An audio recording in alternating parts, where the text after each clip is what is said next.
Assalamualaikum. Tujuan saya mari untuk mengesah ikan tepak yang ke-8 di kolam Pazir, Pitajaya, Nasi Dingin, Hulu Terengganu.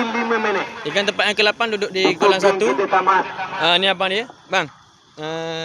Isik timba ikan. Isik timba ikan. Isik timba ikan ni. Jadi mana-mana ikan tu boleh dah. Nak piting buang gelah. Ye potong ni. Tujuan saya mari untuk mengesah ikan tepak yang ke-7 di kolam Pazir, Pitajaya, Nasi Dingin, Hulu Terengganu. Ikan tepak yang ke-7 duduk di kolam 4. Okey, ni abang ni nak ikan ni. Okey, mana risik dia? Okey, ni risik dia. Ikan dia tepak 2665. Masih ditimbang pukul 12.39. Assalamualaikum. Tujuan saya mari untuk mengesah ikan tepak yang ke-6 di kolam Pazir, Pitajaya, Nasi Dingin, Hulu Terengganu. Ikan tepak yang ke-6 duduk di kolam 2. Mana tu aja? Ni. Oh, risik dia, Pak. Risik timbang ni. Yang muyu. Okey, ni risik timbang dia.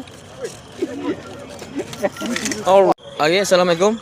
Tujuan saya mari untuk mengesah ikan tepak yang ke-5 di kolam Pazir, Pitajaya, Nasi Dingin, Hulu Terengganu. Ikan tepak yang ke-5 duduk di kolam 1.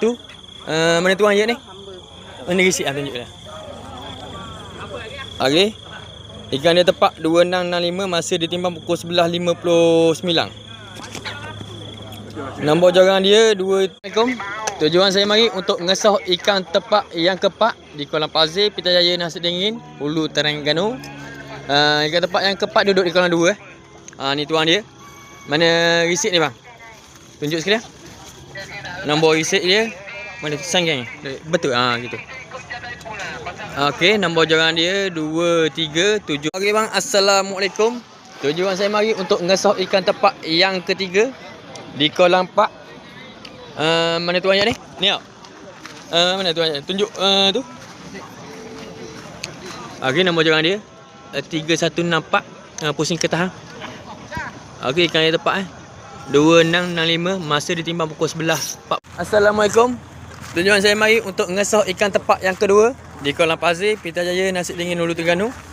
Ikan tepak yang kedua duduk di kolam 3. Ni abang ya. Mana risik ni bang? Tunjuk kan? Okey, ikan dia tepak tunjuk. Mana? Tu. Okey, ikan dia tepak Assalamualaikum. Tujuan saya mari untuk mengesah ikan tepak yang pertama di kolam Pazir, Pitajaya, Nasi Dingin, Hulu Terengganu. Ikan tepak yang pertama duduk di kolam 5. Ni tuan dia. Ni tuan dia ni. Ni. Tunjuk risik ni, Bok. Okey, ni risik dia. Risik nombor jorang dia 2312.